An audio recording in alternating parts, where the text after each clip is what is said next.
Morning, we are on Mem Zion Amud Aleph 47a. Baruch Hashem, we were zoichet to make a bris yesterday, and we thank you all for coming. It's very much appreciated.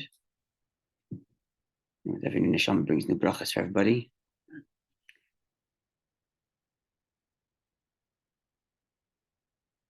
Okay, so and along with that comes a schedule busier than usual.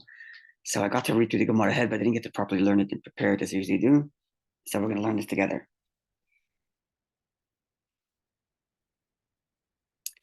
So we are, what is it? Quarter down from the top of the page. The line begins with the word ta'avasai. In the middle, it says Vayomru Anshe Ir.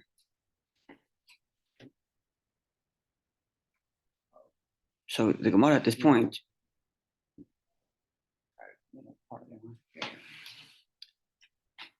backtracks to the beginning of the story. The story is a story of Elisha just after he's appointed prophet, successor of Eliyahu Hanavi, who attends every bris. So Elisha succeeds him, and his first act as newly appointed prophet is he's invited to the city of Yerichai. There they tell him that the waters are bitter. He blesses the water. He leaves the town, gets jeered at by children, looks at the children, curses the children, and 42 of them die at the hands of bears. Is it Elijah or Elisha? Elisha, successor of Elijah, having just succeeded him. Oh. This is on his journey back after Elijah passes, or Elijah ascends on high. One of his first missions. This is his first act as prophet. I think it's his very first. So the Gemara discussed this idea of him looking at them. The Gemara discussed the fact that it all is founded on the fact that nobody accompanied him on his journey, what he saw in the children, why the 42 corresponding to Balak, how Balak's negative intention, but there's a positive element, therefore there's always the positivity there. In Shalem HaMelech comes from Balak, but there's still the negative because there's a negative component to what he was trying to do, as was his desire, and thus it landed in 42 children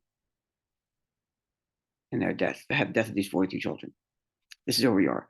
So the Gemara backs up to the beginning of the story, which is, so it's chapter 2, verse 19. It's Kings 2. And there it says,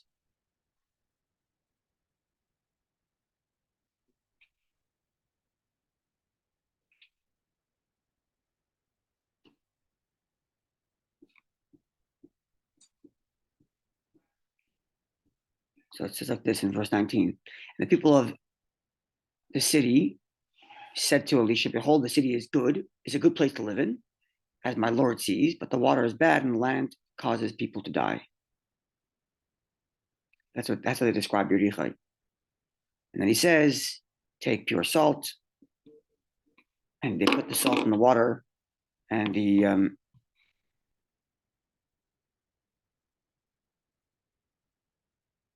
threw the salt there, and the water is healed. Okay, so let's see the Gemara. Vayomru Anshe Ir El Elisha. The people of that city, Yerichai, tell Elisha, Hinina Moshe V'ir, behold, you can see that the dwelling in the city, Toiv, is good. Kasher Adoniroya, as our master, as Elisha can see, V'gomer, etc. But they continue to say that the water is bad and the land kills its people. So the Gemara asks the obvious question.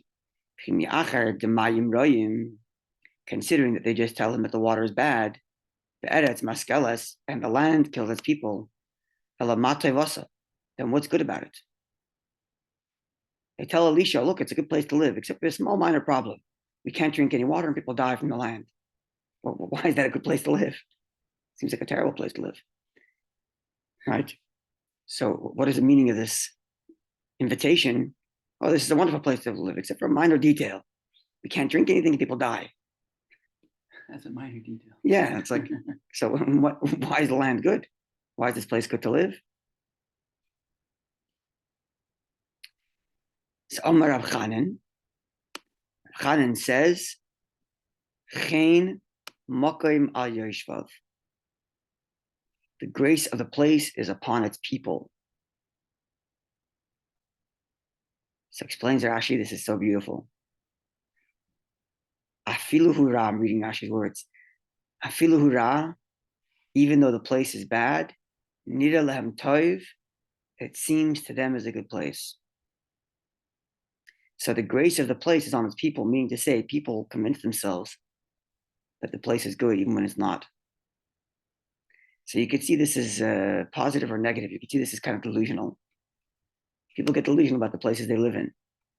And everybody thinks their hometown is the best hometown. We romanticize the places we live in, the places we grow up.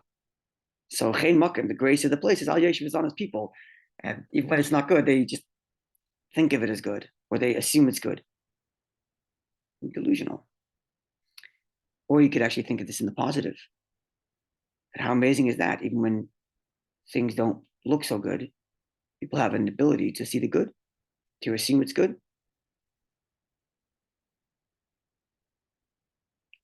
Interpret it as you will. Maybe it's a combination of both. I talked about this on Shabbos by the shloshim of my grandmother. She had this ability to convince herself the people around her were the best. That's the way she wanted her world to be. That's the way it was, because that's what she decided, for better or for worse. You have to have a really positive mindset. Right, it's true. You have to have a positive mindset, and to be honest, as grandchildren, you would sometimes I don't want to say laugh at it, but we kind of it's like a running joke in the family. Oh, that's the way Bubba thinks about it, you know. In her mind, it's all perfect, and the rest of us it's not perfect, but in her mind, it's perfect. That's the way she decided it wants to be, and it compelled us to be that way. Yep. Okay, Rabbi Yochanan says, Shloisha chinois hein. There are three types of grace that people see in that which is around them. And that which is around them, they have this ability to see the good there.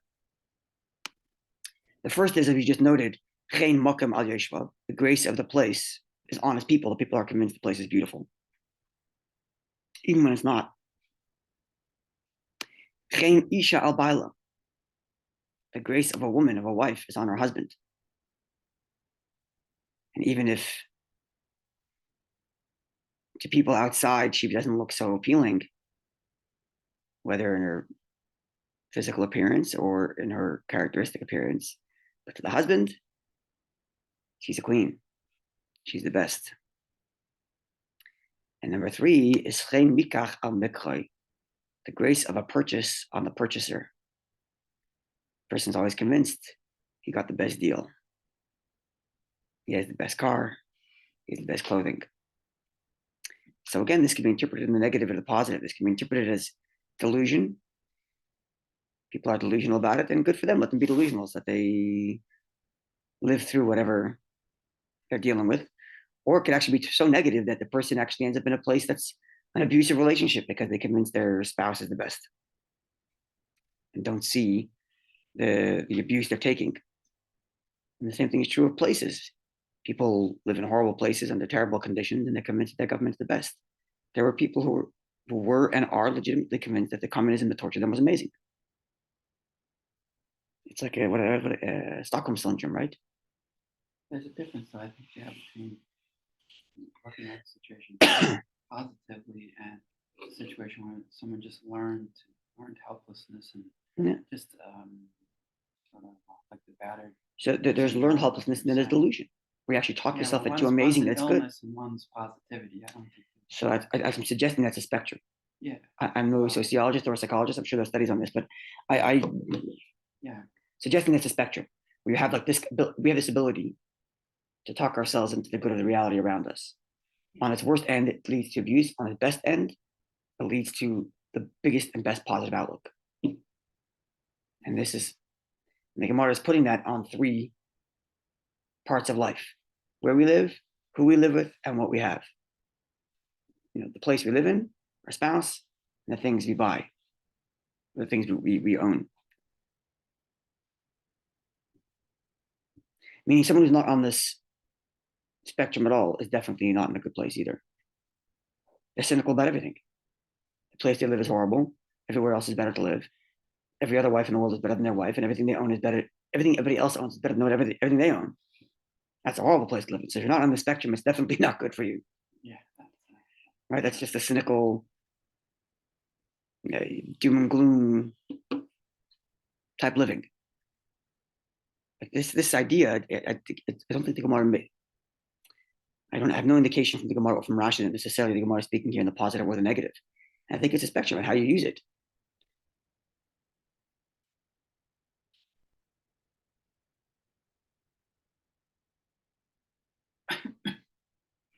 Yeah.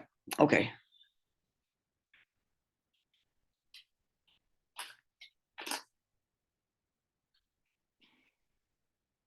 So the Gemara is like this now. Tana Rabbanan. So the Gemara now comments on Elisha in general and related to the story with the bears. Tana Rabbanan, our sages taught. This is Mishnaic era text, the Brisa. Shloisha Chaloyin, 3 sicknesses. You were asking about Elisha's punishment. Oh yes. Here it is. 2 classes back. Yeah. Here it is. Shloisha Chaloyin, 3 sicknesses. Chala Elisha experienced. He got sick 3 times.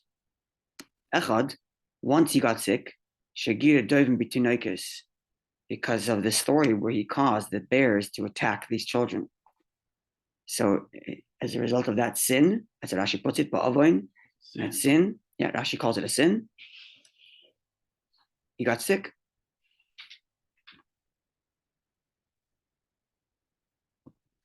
Second, Be'echad, and the second is, Shadachva Lagechazi, B'shtei Adayim. He pushed away Gechazi with 2 hands. We once learned the story here in the Gemara. Sounds familiar, yeah. Right? The story of Gechazi is a student. And he tried. What is that word? Gechazi is the name of a person. Oh. And he was a student of Elisha. We had the story in the Gemara elsewhere. And the Gemara compared this story in Sanhedrin. And the Gemara, right? It's in Sanhedrin.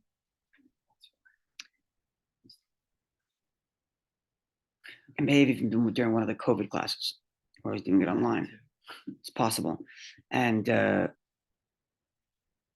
it's on our YouTube channel. If you search Gechazi in our channel, you'll find it, certainly. And the Gemara uses this as a model for this idea that one should not push away the student that messed up, but rather, even as you discipline them, make sure there's an opening for them to come back in.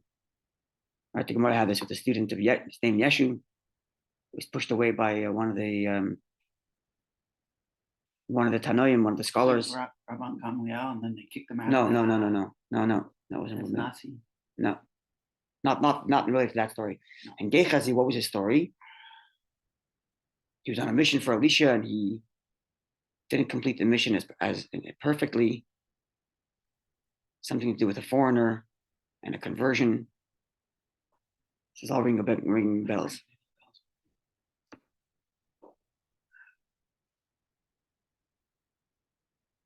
Oh yeah, this the Gemara is going to relate the same story right here. Thank you. Which is in Sanhedrin, the story of Gechazi and Yeshua ben Prachi, who pushed away one of his students.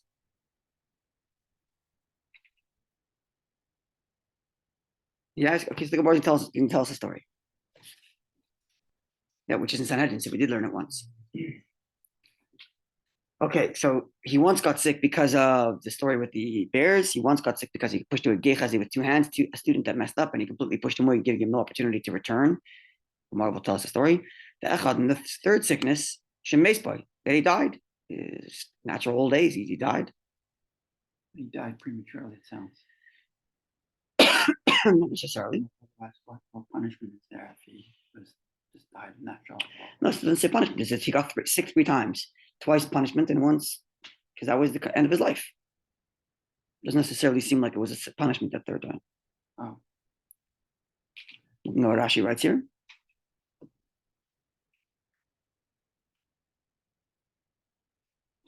Yeah. Doesn't necessarily say that he died, but that it was a punishment per se. The others were? The others were. Shenemar, as the verse reads, Ve'Elisha chala es chalyav, and Elisha got sick with his sicknesses. So you have three sick there. It's a description of his death. But when it describes him getting sick and then dying, it describes that he got sick in his sicknesses, implying that now that he's sick and about to die, it's the recurrence of his sicknesses, plural, that he had earlier. That's implying he had two more earlier. His death was a result of the sickness? No. He died of sickness. Okay. But when the pasuk describes his death of sickness, the pasuk says he got sick. Instead of just saying he got sick and died, it says he got sick of his sicknesses and then died. Implying sick of his sicknesses. He got sick with his sicknesses. Oh, with his sicknesses. Not of his sicknesses. He got sick with his sicknesses and died. So he got sick. That's the description of the event here. But then it describes that the sickness he got now, from which he later dies, is with the sicknesses that he already had, right. Implying two more that he had already earlier. So it's a sickness that outcropped from his No, it's the same sickness that he had earlier. Right. But the verse never describes any sicknesses he had earlier. So therefore, the Gemara deduces that he got sick at least twice more, because it says he got sick and died from his sicknesses that he already had.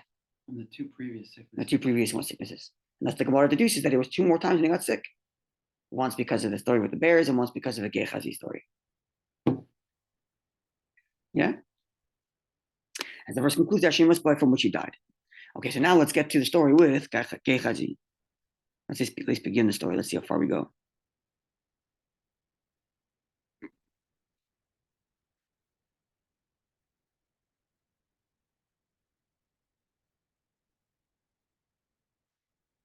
Let's see. Tanrabanan, our sages taught the Brisa. So again, this was in Sanhedrin. We learned this Gemara once before. And clearly our memory is not as good as we'd like it to be. As a rule, says the Brisa, one's left hand should push away, meaning there should be an element of discipline, there should be boundaries. But the yamin mikareves, the right hand should bring close. So even as one disciplines, or even as one sets boundaries, one should have an opening through which one encourages the other. And this is loika Elisha. This is not as Elisha did, who pushed away his student Gehazi with two hands, not leaving him an opening to come back. And not like Yeshua ben Prachia, who pushed away one of his students with two hands. Two hands means that there's no opportunity. To come back. No opening to come back. So as I figured, the Gemara here on the side, the little note here tells us that we should change the word echad mitamidav, which means one of his students, to shedachva liyeshu hanatzri. He pushed away Yeshu of Nazareth. Who would Yeshu of Nazareth be? That wouldn't be a bad thing. That would be a good thing. Honestly, the Gemara says it's a bad thing because as we're going to learn, because he was a firm boy. He's an Orthodox student. He became, and he left because of a certain thing. And he tried to come back, and his student, we're still going to learn soon. Okay. He was saying Shema, and he pushed him away. And because he pushed him away, he said, "That's it, I'm breaking away," and this caused all kinds of trouble. But I do a class when we learned this. Okay, and now I'm remembering it was definitely during COVID. I remember doing this class on my own in front of a camera. But I did a class then, and you can search it. How would I search that? I'll remind me. I'll send you a link to the video, in which you make the case based on the chronology of when JC lived and when Yeshua and Prachya lived, and that it's impossible they met each other ever. Which would mean it's probably not JC, the student here, unless their chronology is incorrect. We're gonna see from the timelines of when they each lived don't necessarily align. There's lots of debate around this among scholars. Exactly when JC lived and exactly when Yeshua ben Prachia lived, but it's likely based on the numbers of where they put him and when we put Yeshua ben Prachia, it doesn't seem like they ever met. But didn't you just? And it could have been. Sorry. I'm sorry. On the side it said Yeshua of Nazareth. Yeah, where did you see that? On the notes on the side. It's not a commentary. It's a notes. And the reason why it's murky is because when the Talmud, when the Gemara went to print, we self-censored. Right. Because the Christians ran the show, and putting in the wrong words in your book could mean the end of an entire city, if not more or worse. So we would self-censor. Some of the stuff would be cut out completely. I'm not mistaken, in Sanhedrin, the entire story is cut out. And it's just put on the side of the margin that there's in the notes, in the handwritten notes that was passed down from generation to generation, this story appears. Right? So the notes on the side aren't necessarily telling us a commentary so much as some other handwritten note version passed down from generation to generation states here that it was Yeshua Natzvi. Nonetheless, the word Yeshu, which is often translated as JC's name, doesn't necessarily mean his name at all. Yeshu, Yud Shin Vav, often stands for Yamach Shemoy V'Zichrai.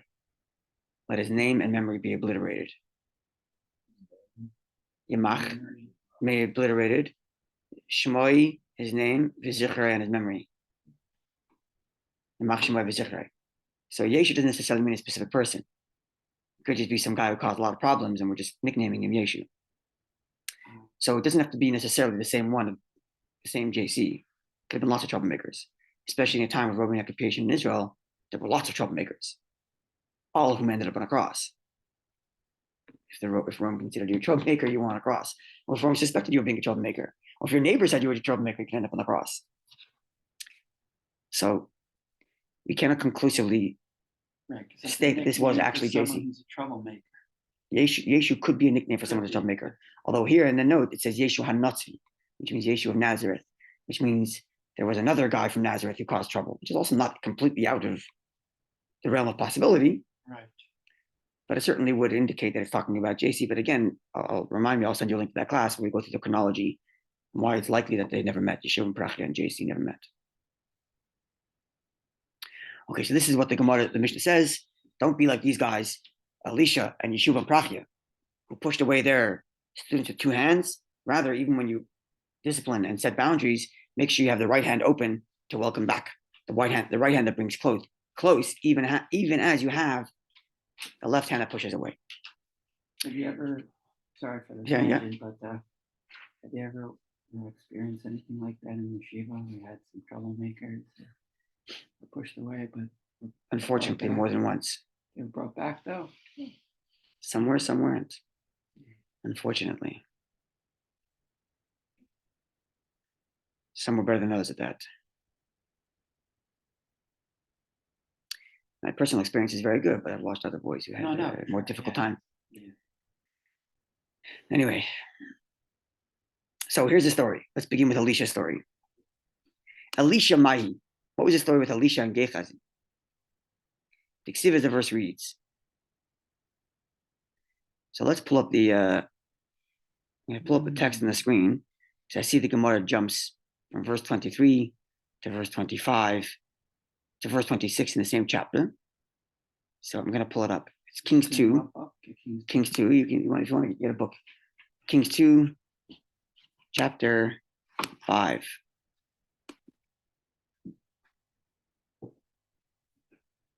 The Gemara quotes verse 23 and then verse 26. Before we were reading chapter 2 of Kings, when Elisha first becomes prophet. And now we're reading chapter 5. In chapter 13, he passes away. That's where we read that verse. So some 11 chapters that discuss his life. More 12 chapters, 13 chapters, something like that.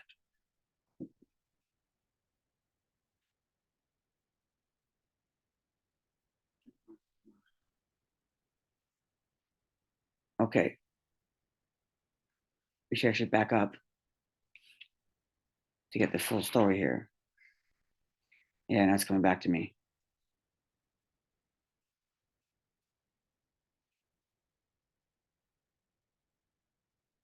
It's not there? It probably is. Here. You're right here. Oh, here. Here. Chapter 5. Oh, great. Oh, you have Kings 2. Here. Another one? Here. Kings 2, chapter 5. We're going to go through the whole chapter here because the story is the whole chapter, really, to fully understand what's going on. Yeah, it's a full chapter. It's starting to come back to me, but let's go through the story. Yeah. Here. Got it? Page 270 in this. I'm going to read it in English. So the translation may not be the same, but we'll read it together. Okay. Verse 1. Now, Naaman, the general of the king of Aram, was a prominent man before his Lord and respected. For through him had the Lord given victory to Aram. And the man was a great warrior, and he was a Mitzorah. Mitzorah means a leper, right? He had the white skin discoloration. Yeah, I learned all that in that Mishnah. That's right. So now, so he's a warrior. God graced Aram through him, but he's got this leprosy. Now the Arameans went out in bands and captured from the land of Israel a young girl who ministered to Naaman.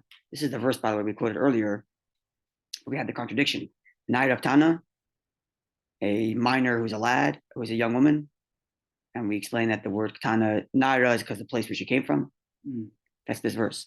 So the Arameans captured a young girl. And she became a maidservant to Naaman's wife. And she said to her mistress, the supplications for my master should be that he go before the prophet who is in Samaria. Then he would cure him from his tzara. So she's a Jewish girl. She knows what the Jewish prophets are like. And she knows her master or mistress's husband is suffering. She says to him, go to my prophets, he can help you. So when he came and told his master, saying, so who comes to who? He came to see the man, no? No, yeah. And she said, yeah. So he must have came and told his master. Okay. Who's the master here? The master must be, no, the master is his king. Naaman went to his king. Naaman's a warrior of Aram. So he went to his master, which is the king of Aram, and says, in the following manner has the girl from the land of Israel spoken. And the king of Aram said, come, go, and I will send a letter to the king of Israel. Okay, so if you're going to go to Israel and seek out help, I'm going to give you a letter. He went and took in his possession 10 talents of silver and 6,000 gold pieces and 10 suits of clothing. And the letter came before the king of Israel, saying, and now, when this letter comes to you, behold, I've sent to Naaman, my servant, to you, and you shall cure him of his tsaras. King asking a favor of another king. Mm-hmm. And it was when the king of Israel read the letter that he rent his garments and said, because he knew this is a veiled threat, you don't heal him, and I'm going to attack you. So he tore his garments and said, do I have the power from God to put to death and to bring to life? That this one sends to me a cure to cure a man of his tsaras? Just know now and see that he's looking for a pretext against me. He read this as a threat. Oh, yeah. Right, the king is asking for help. You're denying help. Attack. So he knew this was the beginning of a strategy that was going to take him down. So the king tore his garments. He's worried. So, and it was when Elisha, the man of God, heard that the king of Israel had rent his garments, that he sent to the king saying, why have you rent your garments? Let him come to me now and let him know that there's a prophet in Israel. Meaning you can't help him. I can. Send him here. I'll heal him. So when Naaman came with his horses and with his chariots, and he stood at the doorway of Elisha's house. And Elisha dispatched a messenger to him, saying, go and immerse yourself 7 times in the Jordan, and your flesh will be restored to you, and you'll become clean. Now Naaman became incensed, and he went away and he said, here I thought that I would come out, that he would come out to see me, and he would stand and call in the name of his God, his Lord, and he would raise his hand toward the spot and cure the Mitzorah. Are not the Amana and Parpar, the rivers of Damascus, better than all the waters of Israel?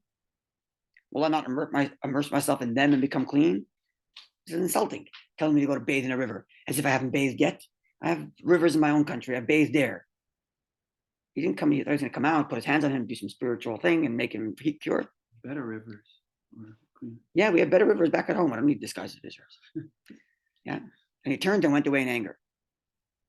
And his servants approached his servants, the servants of Naaman, approached and spoke to him and said, Master, if the prophet spoke to you to do a difficult thing, would you not do it?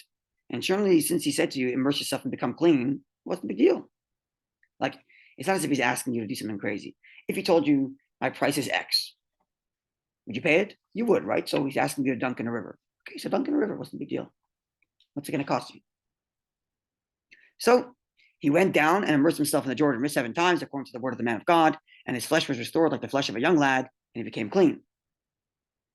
And he returned to the man of God, he and his entire camp, and he came and stood before him. And he said, Behold, now I know that there is a God in all the earth that there is no God in all the earth except in Israel. And now accept a gift from your servant. And he said, As the Lord before whom I have stood lives, I will not accept. Now, Elisha turned down the gift, and he urged him to accept, but he refused. This is not just a good prophet not taking money for his services, but also this is good strategy. You owe me, I don't owe you. Next time something goes down between Aram and Israel, Israel can tell Aram, remember that time when I saved you? Yeah. And not say, hey, we're clean. I paid you for that already. He said, I'm not taking anything from you.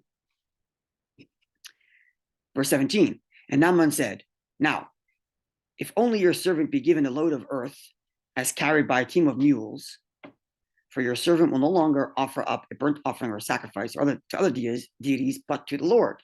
That's it. I'm done with all those other idols. I'm coming to you.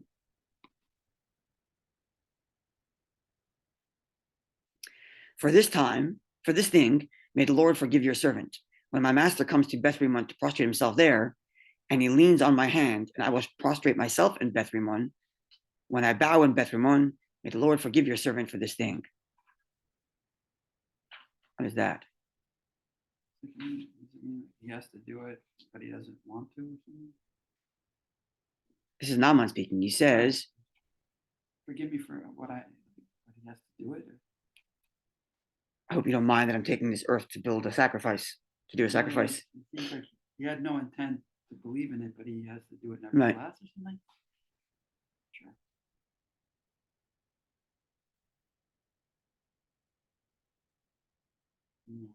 No, when you come to visit me, he's telling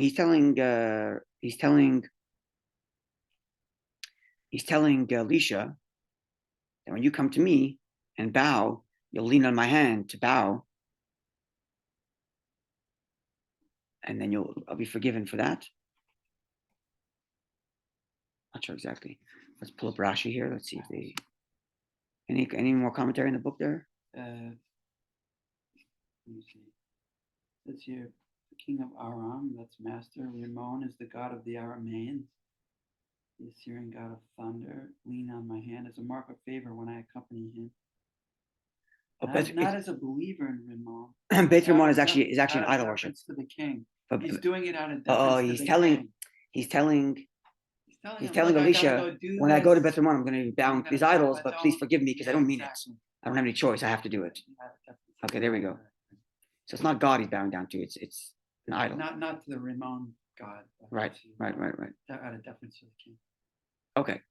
So he said to him, Elisha says to Naaman, go in peace. And he went some distance away from him. Now here's the Gehazi story. It's all coming back to me. And Gehazi, the servant of Elisha, the man of God, thought, here my master has stopped Naaman, this Aramean, from giving by not taking from his hand what he brought. As the Lord lives, I will run after him and take something from him.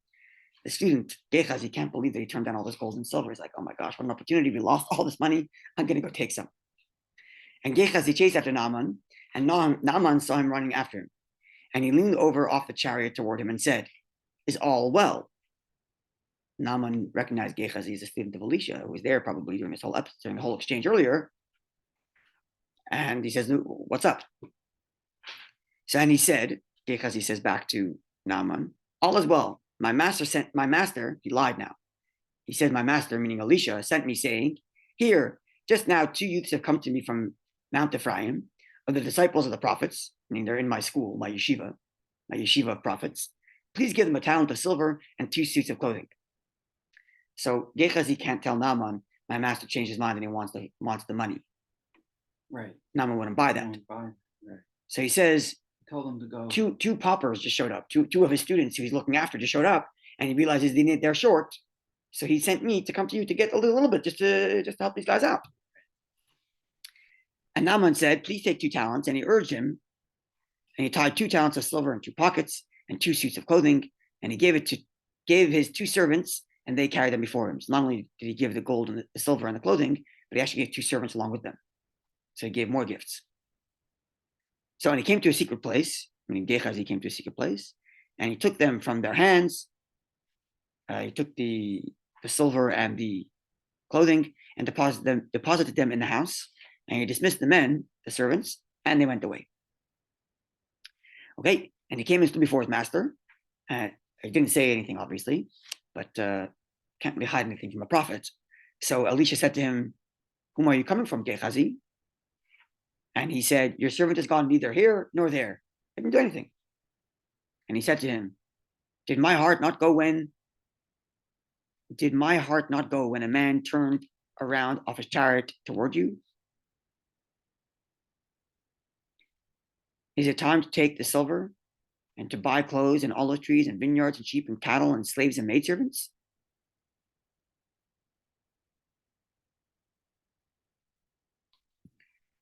What's the meaning of that? Let's see Rashi. So he gave him leprosy? No, he said to him,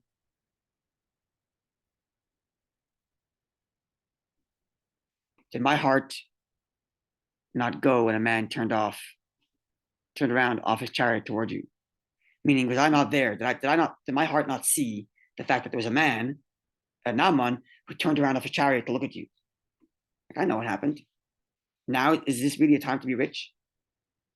Fool. And the verse concludes, Now Naaman the Tsaras shall cling to you and to your children forever. Meaning, this warrior from Aram, he's going to be a problem for you. And he went away before him. Gehazi went away, stricken with Tsaras, white as snow. So here is where he pushes him away. He pushes away Gehazi with 2 hands.